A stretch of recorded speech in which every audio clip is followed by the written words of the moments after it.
Hey guys, welcome back. So here's what I want to talk to you guys about today. This idea that 73% of people who start a fitness practice quit their fitness practice within 2 weeks.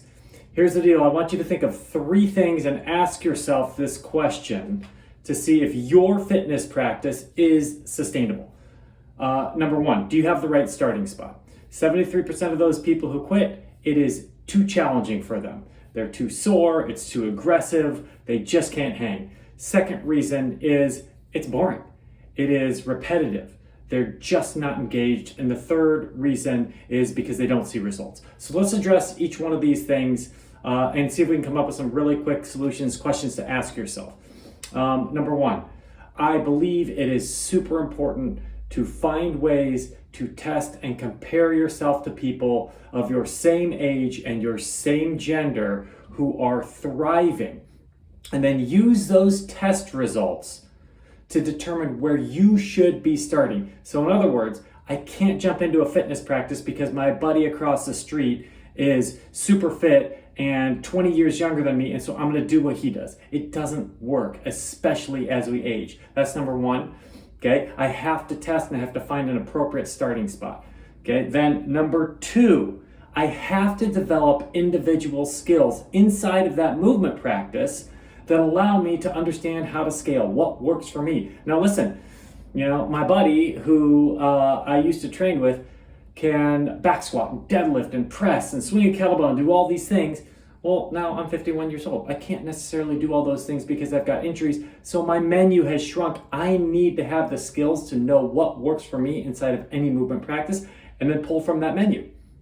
So that's too challenging. Too boring is something that we see all the time. There's just not a lot of connection. So think of 3 things. Number 1, okay, do you like the community? Are you involved, engaged? Do you look forward to going to the gym because you love the people there? Number 2, is your coach someone who truly cares? Are they authentic? Do they want what's best for you? And then the third thing is the program that you're following, does it have interesting twists and turns? Is it engaging? Is it creative? Is it entertaining? If you're just doing the same thing day after day, week after week, yes, of course, it's going to get boring. There has to be a creative component, a connecting component to your movement practice.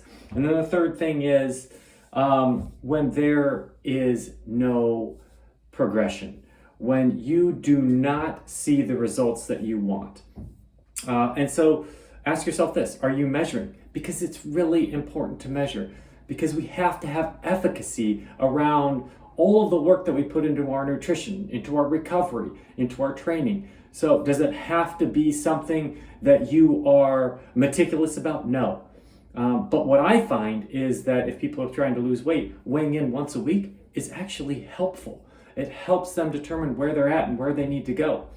I also find with people who are working on trying to increase cardiovascular endurance that it helps once in a while to have a baseline test so that they have something to go up against. Now, all it is, and I realize that some of these things can be stressful, but all it is an indicator. It's showing you if what you are doing, the work that you are putting in, is working or not.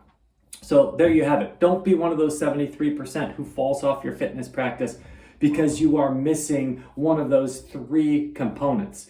Okay, either it's too challenging for you when you start, it is too boring for you, there's not enough connection, or you're not seeing the results that you want. Hope this is helpful, you guys. I will see you next week, or I'll see you in the gym.